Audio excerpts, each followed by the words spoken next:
welcome back to, I'm laughing because I just was trying to use my remote for my camera, or my phone rather, and it kept taking pictures of me, so I have the pictures, I'm like, because I was like, why isn't this working? Anyway, welcome back to my special events series.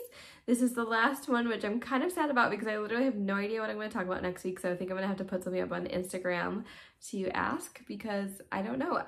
The one thing I haven't covered that someone asked me to was how I plan my outfits, so I could probably do that. So maybe I'll do that. And then I think I'm kind of running out of options. Or I could talk about my ear collection. I don't collect a lot of Disney things, so a lot of people were like, oh, you could go with your pin collection, which I do have some pins, so I guess I could make a video out of that. But I don't collect pins or your ear collection, and I do have quite a few ears, so I suppose I could do that.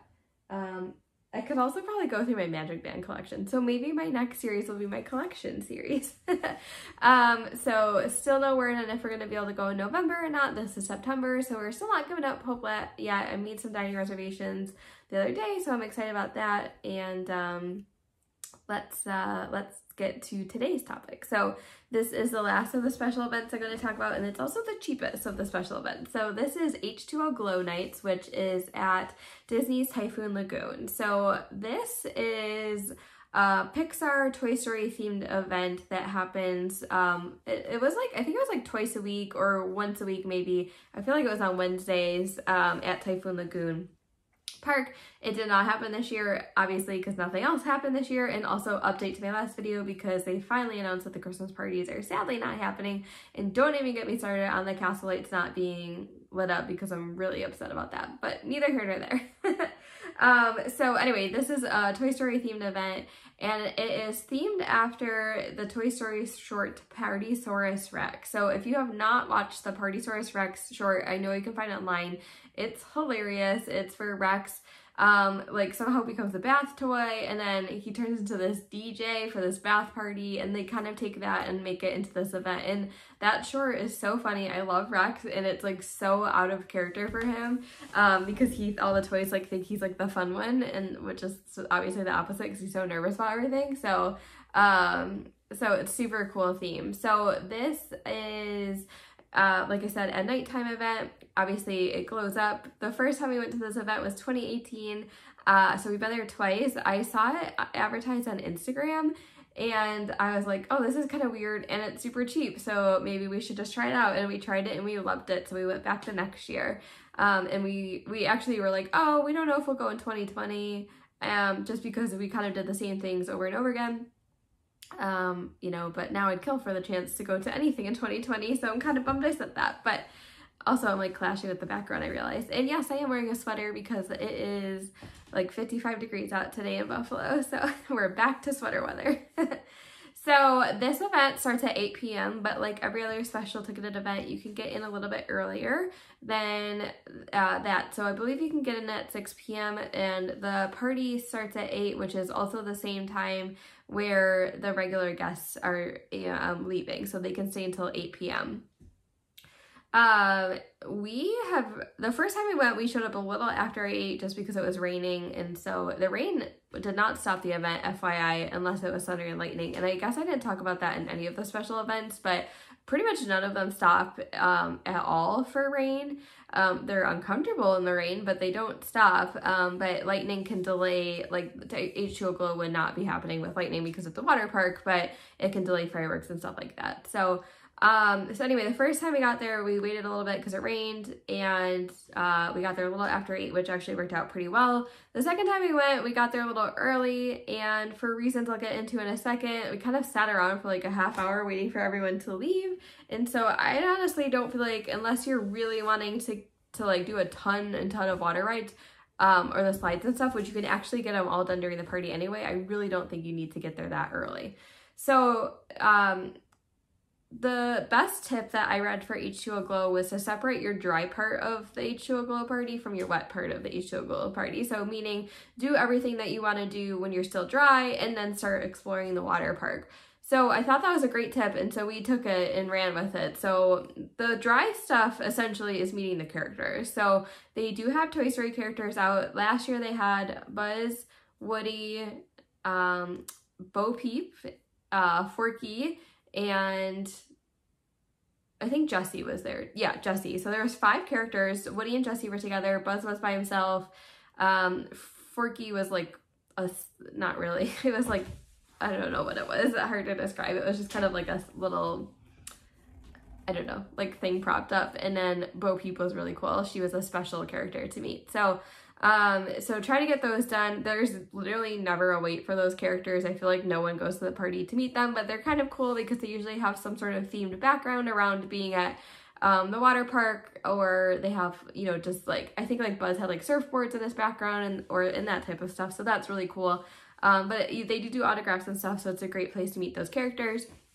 And they're all kind of around the perimeter. So they will give you a map like everything else that tells you that there is a character there, but it doesn't tell you which character. So what I did is I just looked it up before we went. If you're going to the first party of the year, look up last year's information because it should be probably the same.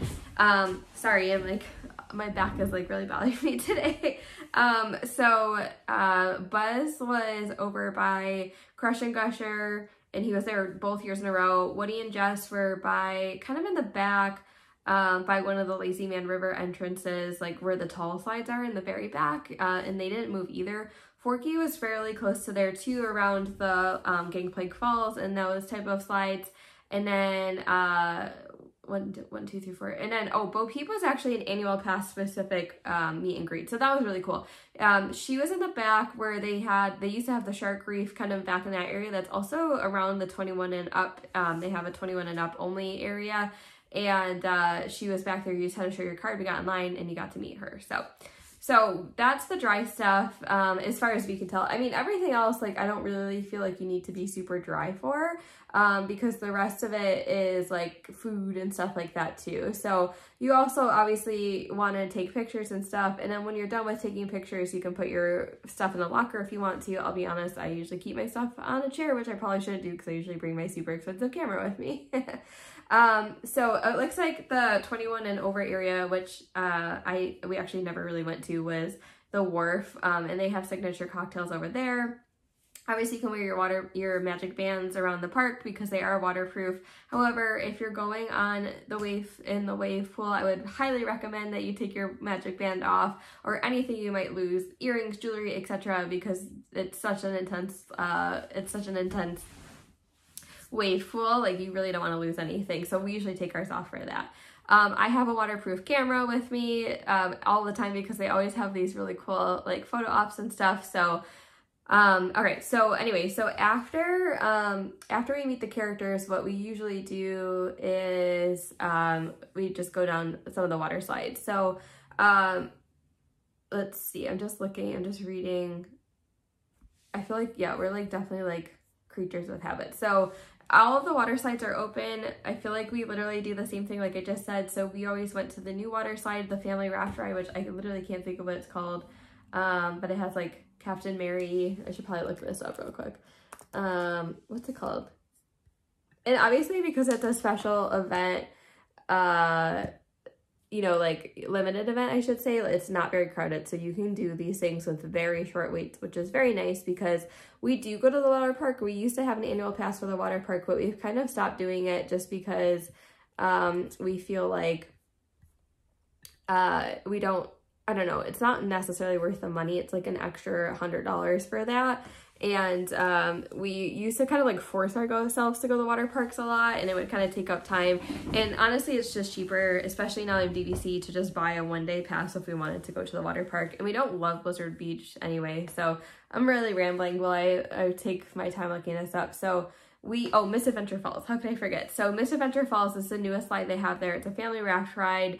It's nice because you can have like just 2 people on there. I think up to like 4 or I think it's 6. I'm not sure. I've never gone on there with more than 3. But it's like this really cool, there's an animatronic in there that's a parrot, and it has, you don't have to like bring your raft up. You're like on a conveyor belt up. It's actually a really cool ride. So we usually do that once or twice during the party. And then we always do the Crush and Gusher slides. The Crush and Gusher slides are so awesome. They're the ones that are mimicking like a roller coaster. So they go up and down.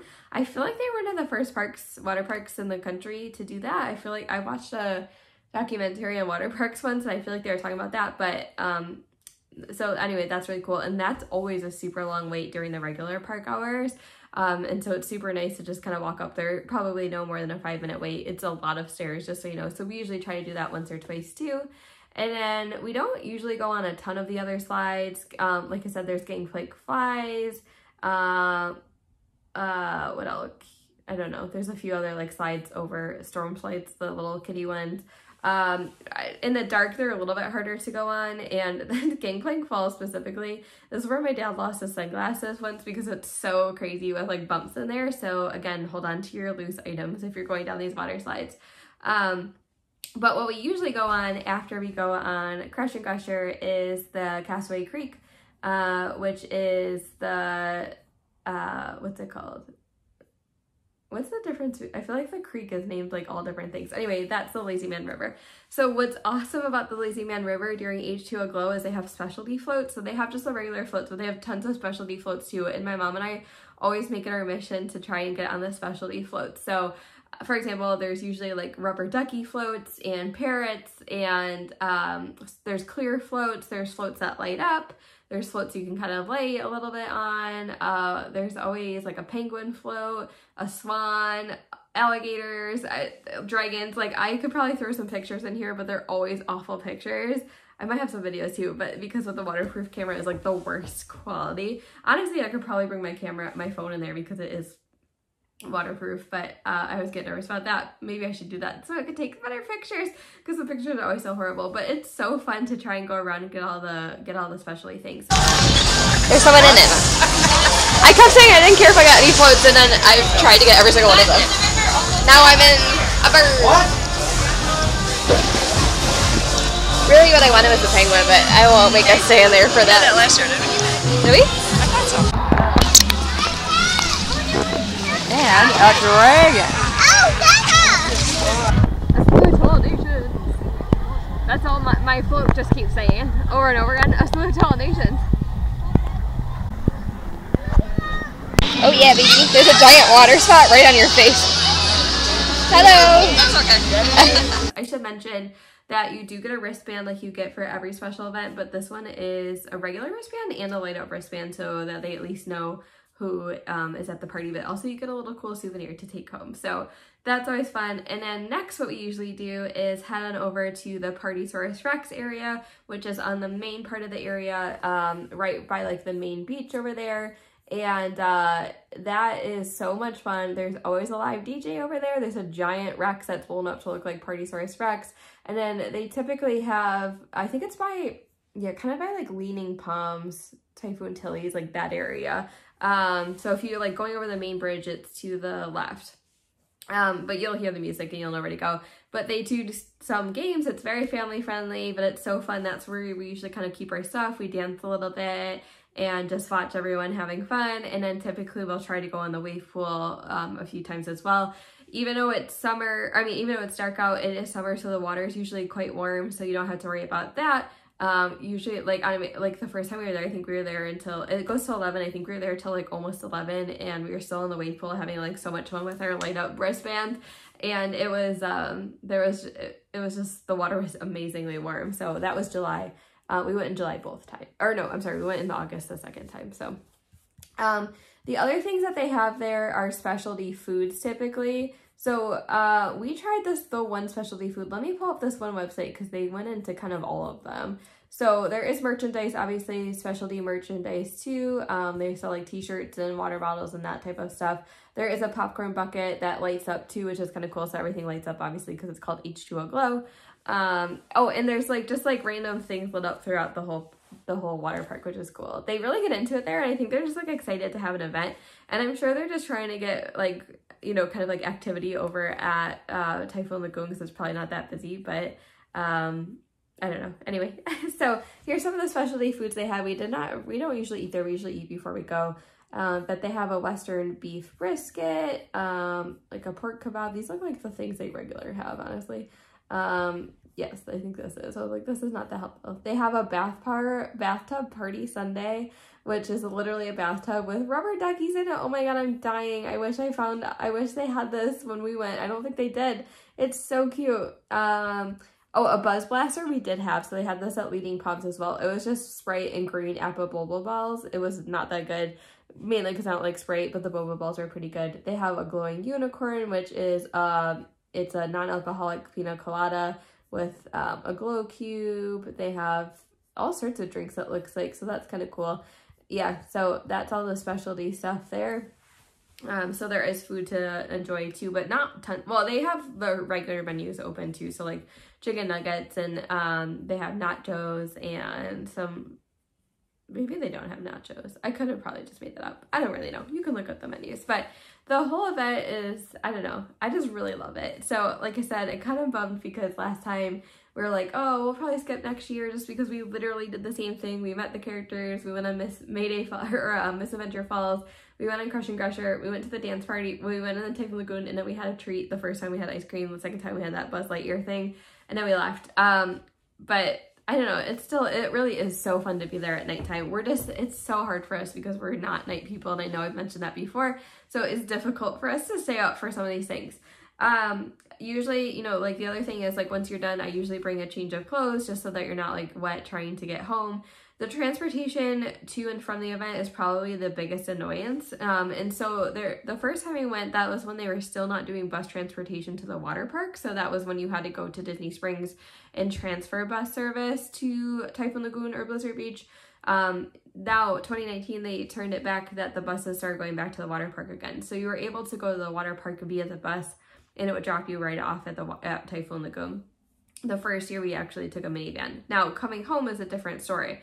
So because it's so late at nighttime, the buses are not running back to the resorts, and so you will have to transfer a bus to the Disney Springs and then transfer to your hotel from there. So that's something to keep in mind if you're planning on taking bus transportation. Obviously, if you're driving, that's a whole different story, but we do not have a car, so we rely on the bus transportation. We took a minivan home actually the second time as well.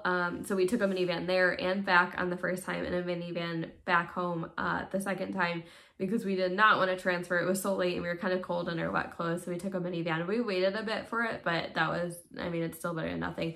You could obviously take an Uber or a Lyft as well, and especially right now, there is no minivan service, but my mom and I don't like taking minivan or Ubers and Lyfts by ourselves just because we get a little nervous as two females traveling alone, and so we prefer the safety of a minivan.